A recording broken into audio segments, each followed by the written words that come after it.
Broadcasting Company presents Dick Powell as Richard Diamond, Private Detective.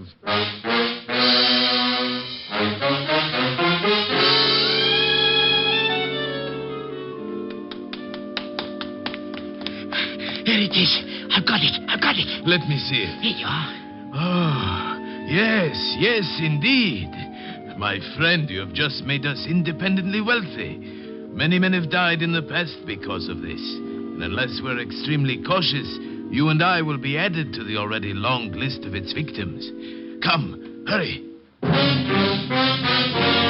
Here's another exciting half hour with Richard Diamond, Private Detective, starring Dick Powell.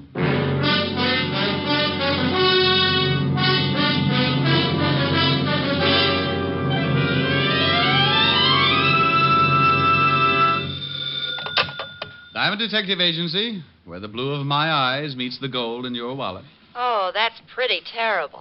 You may be right. You admit it. Yes, I've seen your wallet. Oh, Rick. Hello, Helen, baby. Hi. What are you doing? Oh, just finished cleaning out my desk. Oh, find anything interesting? Sam Spade. Guess he hadn't paid his rent. Oh, you're impossible. So, Sam. Well, I'm not going to try to keep up with this. Am I going to see you tonight? Oh, sure, darling. Wait a minute, honey. Company just walked in. Oh. Something I can do for you, my friend? Are you Richard Diamond? That's right. Client, Rick? No, I don't know, honey. I'll call you back. Please, Mr. Diamond, I haven't got much time. Okay, what's on your mind? This package, here, take it. And keep it for me until... Hey, what's wrong? Hide it. I'm being followed. Hide it. Now, Oh. take it easy. What's the matter? Hey, fella, come on. Now, what's... Oh, swell.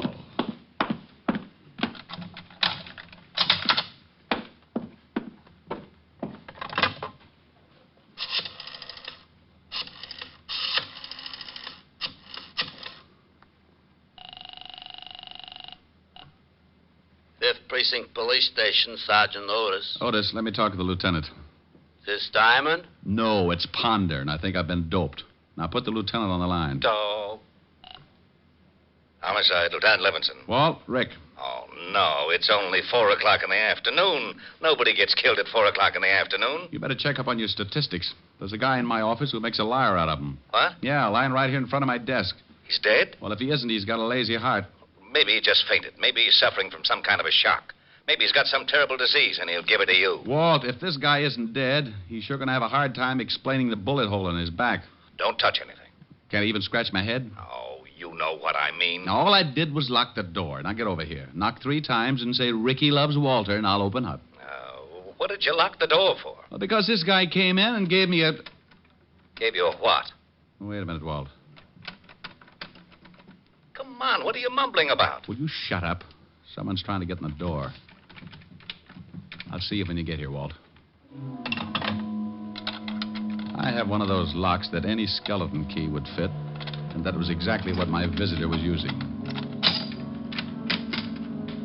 He opened the door. I moved back against the wall as the door swung in. My visitor was a young, well-dressed man, about 5'8" or 9, red hair, nose full of freckles, and on top of the nose, a pair of black-rimmed glasses.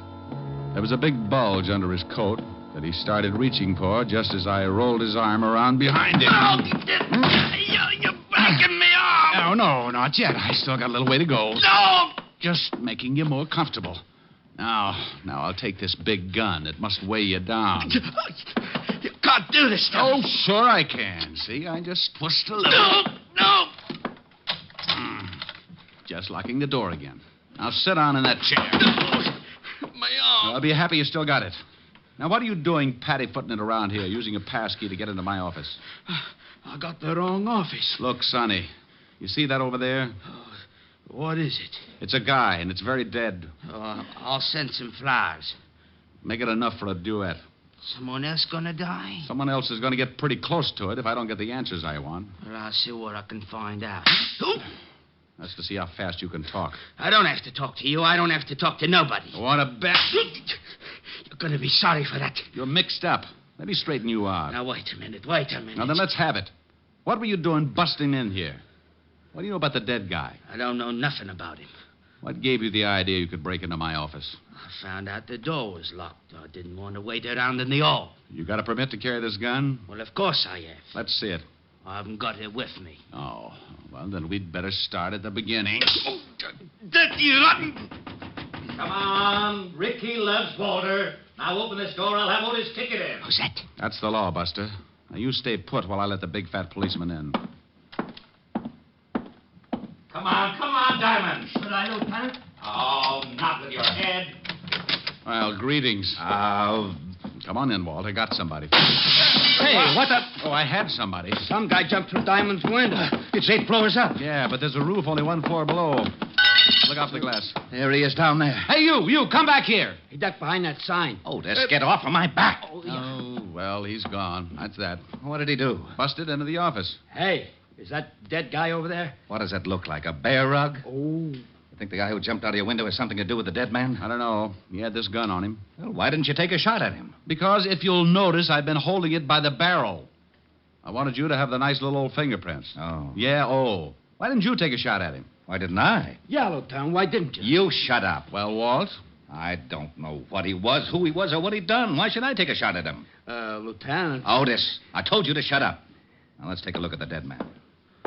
Looks like he's been shot in the back. Yeah. You said he came in to give you something, Ray. That's right. This package right here. And what's in it? Well, I haven't looked yet. Wrapped in today's newspaper. Well, what in the... Hey, some kind of doll or something. Looks like it's carved out of ivory. Funny looking thing. Look at all those arms. Must be Oriental. You know what it is? No more than you do. The guy just came in and... It sounds like the wagon, Lieutenant. Yeah, when the coroner gets here, Rick, we'll go down to the office and see if we can get any identification on the guy who jumped out of your window. Okay. Here's a wallet off the dead guy. Now, let me see. Yeah, Lieutenant. Social security card. Name's William Logan. Hey, here's something. Guy's a merchant sailor. Here's his card. We'll check these things. Look, Walt, you got to wait around for the coroner's report. I've got a date with Helen later, so I'll go over to my place and get cleaned up. Then I'll meet you at the station, huh? Okay. Hey, where you going with that statue? Well, the dead man, William Logan, gave it to me to keep. That's evidence. It's also something from a client. Client? He give you a fee? No, but he wanted me to have this thing. It looks like he died trying to get it to me. So he's a client until I find out what this is all about. Ain't he noble? Noble schmoble. That thing is still evidence. I'll take good care of it. Now, Diamond, you come back here. Walt, what do I always say when I leave you like this? What? What do I always say? Why, bye? Bye.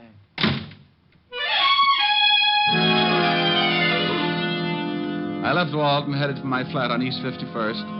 I wasn't about to try and figure the whole thing out because it was still an early case, and sometimes cases like that can stretch out into 2 or 3 murders before things begin to fit together.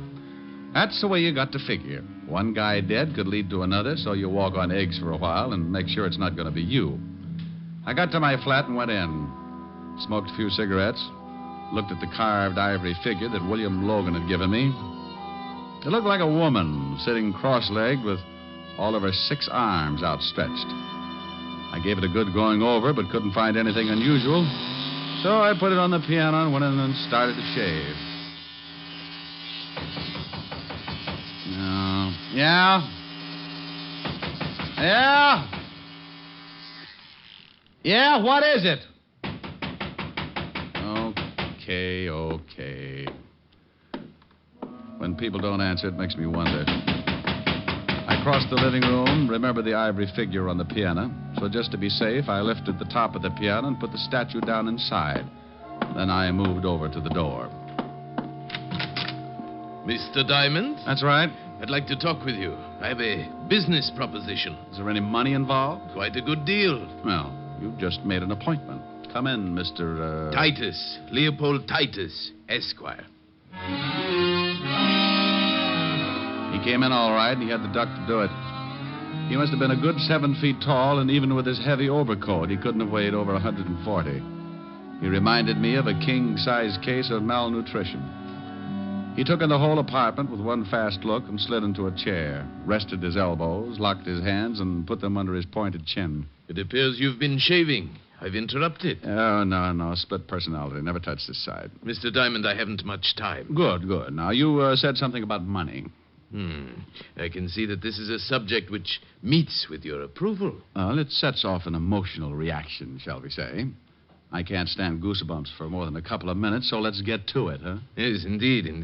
Mr. Diamond, I am prepared to pay $10,000 for Kali. Oh, well, that's dandy, but I'm not a booking agent. What kind of an act does Kali do? 10,000, Mr. Diamond. Look, to me, Kali is the name of a dog. Kali. Oh, okay, so he got mixed up with the French poodle. 10,000, and that's my top price. You know, of course, you're running me right into a nervous breakdown. I get the shakes when someone changes $5. Mr. Diamond, I want Kali. I will have Kali, whether I pay you the 10,000 or not. Look, Mr. Titus, really, I don't know what you're talking about.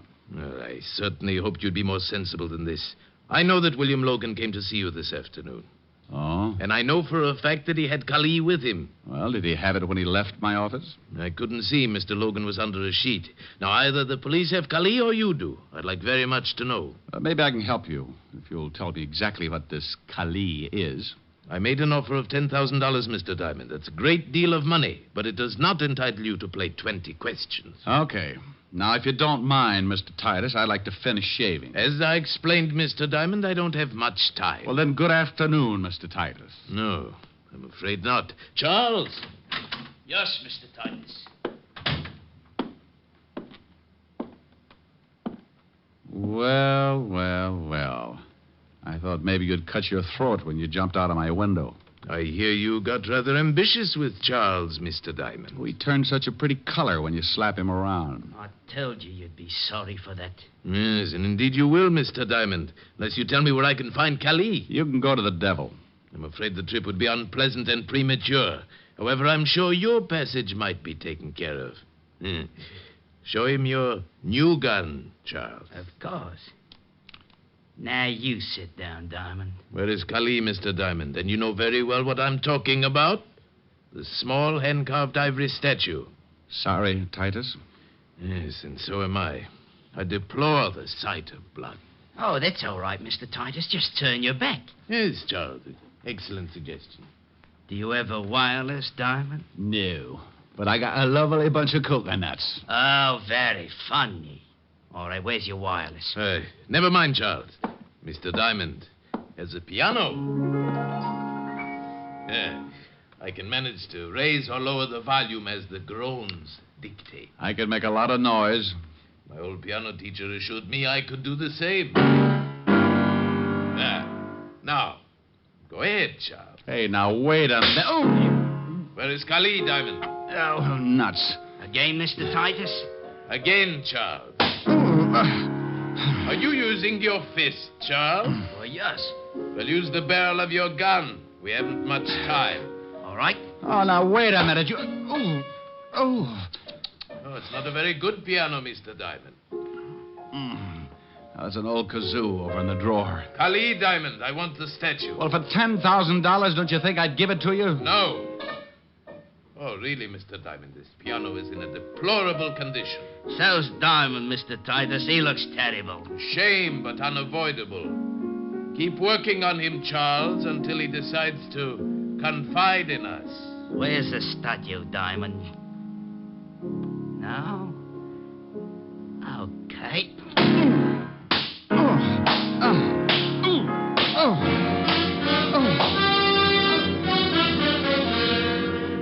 NBC is bringing you Richard Diamond, Private Detective, starring Dick Powell.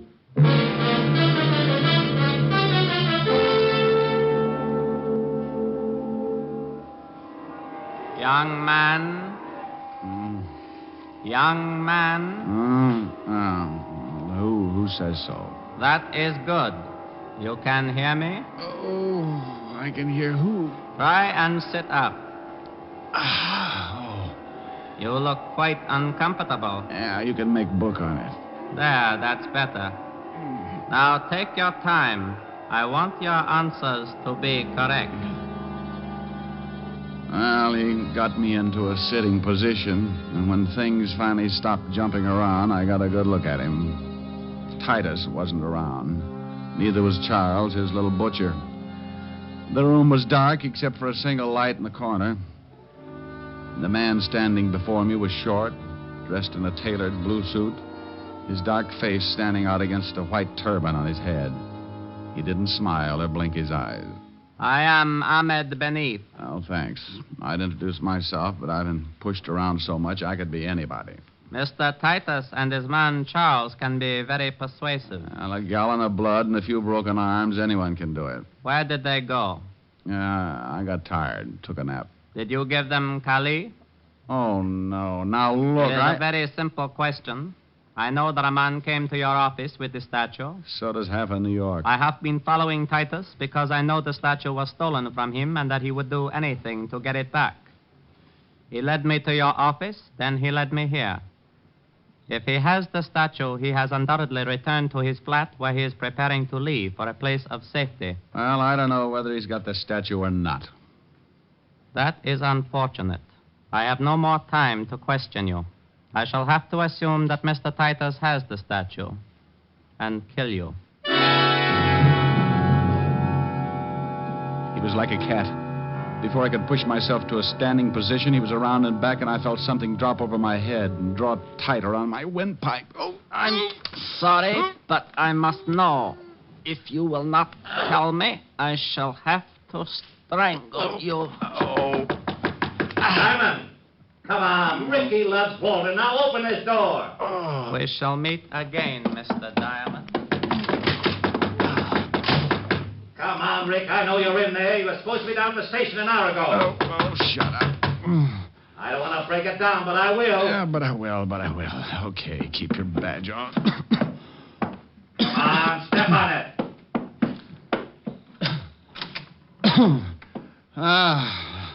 Well, Blue Eyes. Where's Diamond? No. Yeah. What in the world? Believe me, Walt, I don't know. You look awful. Yeah, I feel like I've been playing in a wind tunnel with blocks of cement. What happened? Look, before I go into it, tell me what you found out. We better take care of you first. Yeah, it'll have to wait. Things keep going on like they have been. It's only a matter of time until someone else gets killed. Now, what did you find out? Well, you know that gun you gave me? Yeah, the one I got from Charles? Is that his name? Yeah, what about the gun? It was the one that killed the guy in your office. That's why you've got to get down to the station and try to identify this guy from the gallery. By the time I do that, he'll be out of the country. How do you know that? Ahmed Benif told me. Who the devil is Ahmed Benif? Guy with a turban tried to strangle me. Now, don't you start that. I'm not starting anything. He beat it out the back. If you had knocked on that door, I'd have been strangled to death. He the guy who beat you up like this? No. Charles did. Because Mr. Leopold Titus, Esquire, told him to. Leopold Titus, Esquire? What are you trying to do? That's right. He was looking for Collie, and the first... Wait a minute. Collie? That's a dog. No, Walt, it isn't. It's an ivory statue. Oh, my gosh. Now what? Wait a minute. He's lost his mind. What are you doing on that piano? I'm looking for the statue. I put it in here. Please, Rick, slow down. Yeah, gone. Well, Titus has got it. He was playing the piano. Please, Rick, please. Walt, what did you find out about the dead man? William Logan? Yeah, what did you find out? He was a merchant seaman. Landed yesterday on the Queen of India out of Calcutta. Huh? Thanks, Walt. Where do you think you're going? Check with the steamship company.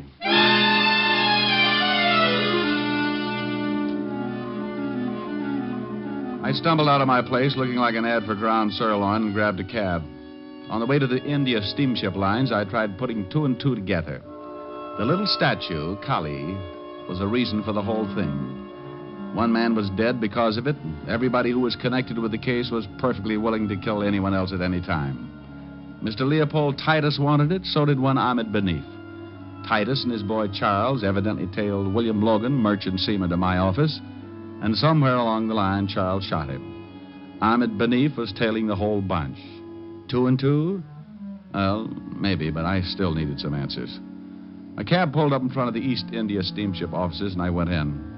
A nice little girl with a nice little personality showed me the passenger list of the India Queen, and sure enough, Mr. Leopold Titus and a Mr. Charles Freely, first class. I thanked the girl, told her I'd send her a picture when my face got back to normal, and I headed for the docks and the customs office. I needed an address on Titus, and I knew that he must have signed a manifest at customs. He had. And 5 minutes later, I was back in my cab headed for the residence of Mr. Leopold Titus, Esquire, Kew Gardens, Long Island. It was a big, sprawling house, and by the time I got there, my watch was leaning on 7 o'clock. I paid the cabbie with my last $20 and started toward the only light burning.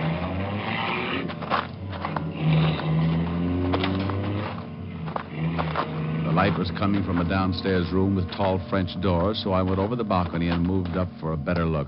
I got the look and went in fast. Titus. Mr. Diamond. I'm afraid you're a bit late. The place was a wreck. Titus was half sitting, half lying against the couch. There was blood all over him. Charles Freely was stretched out on the floor near the towering bookcases. He was looking up, staring, but not seeing a thing. Around his throat was a long, white length of cloth. Greed, Mr. Diamond. The price for greed comes extremely high, as you can well see. Ahmed Benif? Oh, you've met. Yes, Ahmed Benif.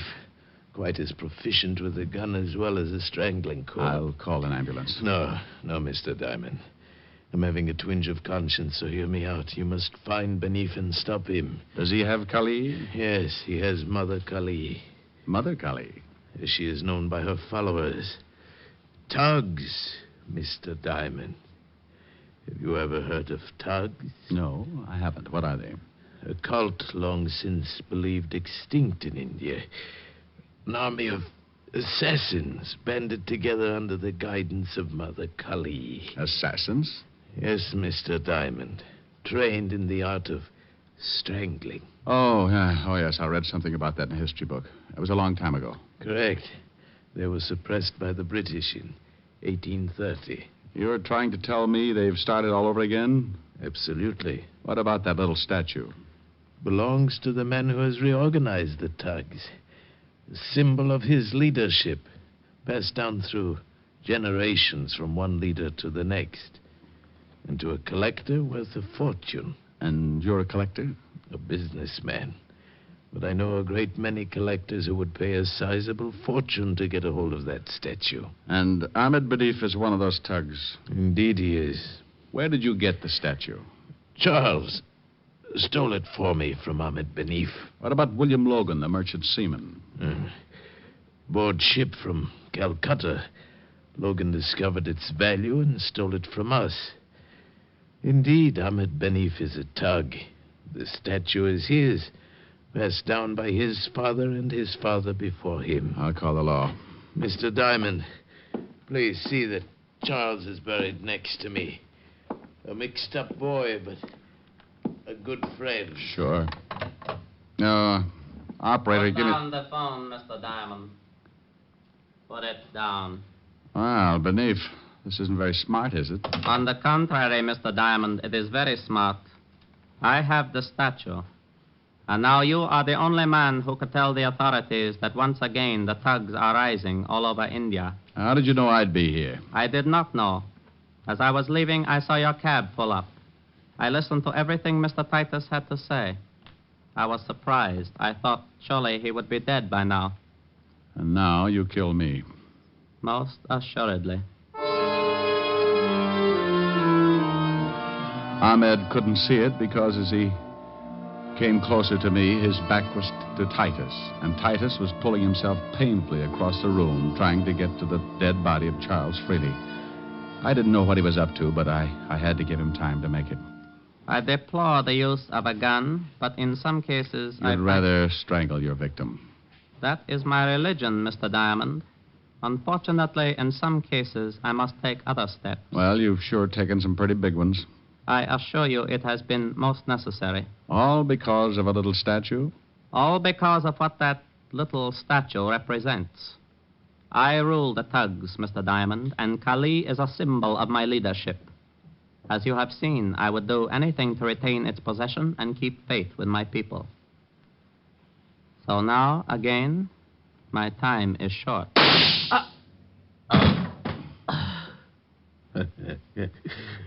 Indeed, it was short, wasn't it, Mr. Diamond? Indeed. I'm certainly happy that Charles had his new gun. Thanks, Titus. A pleasure. And now, quickly, 2 favors, Mr. Diamond. What are they? First, take the statue of Kali and destroy it. I must have your word. You've got it? Good. The second, I wish your honest opinion. I'll try. Once you directed me to the devil, and I said that it was a premature crossing. Yes? I fear that perhaps now it is not. Your honest opinion, Mr. Diamond. Do you think he could really stand the competition? Titus. Well, it'll sure be a good race anyway.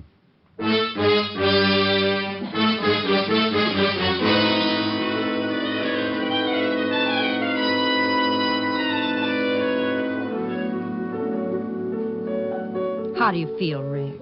Oh, I don't know. Pretty good, I guess. Want to tell me about it? No, I don't think so, honey. You just get confused with an old argument about right and wrong. Well, I wish you weren't so unhappy. Unhappy? Oh, honey, you said a bad word. I'm just mad about my bruises. Oh, I think the colors are lovely. Well, so do I. I've just got to be careful about wearing plaid. Oh, Rick. Pretty bad, huh? Yeah. Why don't you just sing something? All right, dear. I'd love to.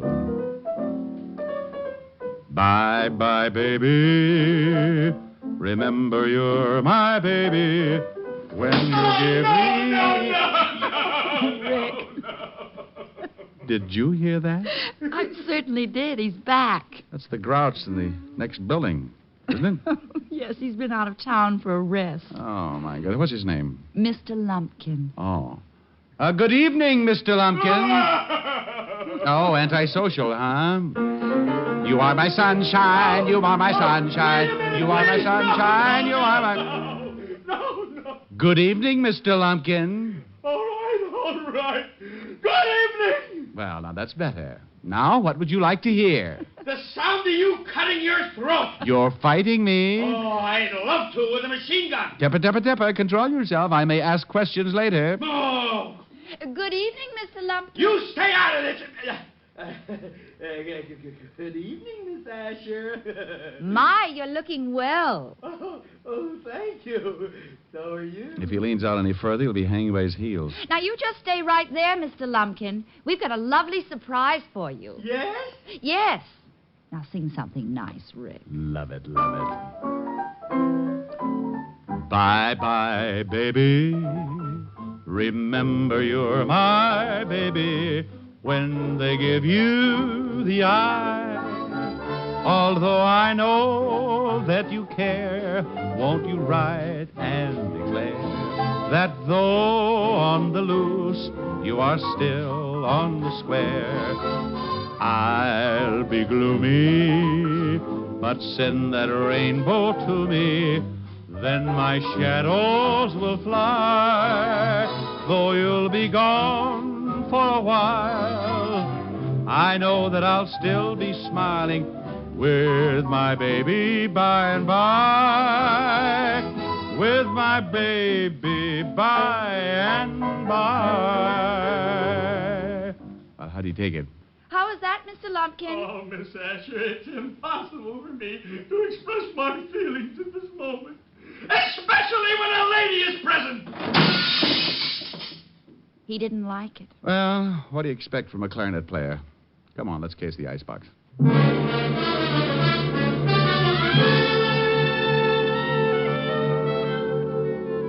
You have just heard Richard Diamond, Private Detective, starring Dick Powell.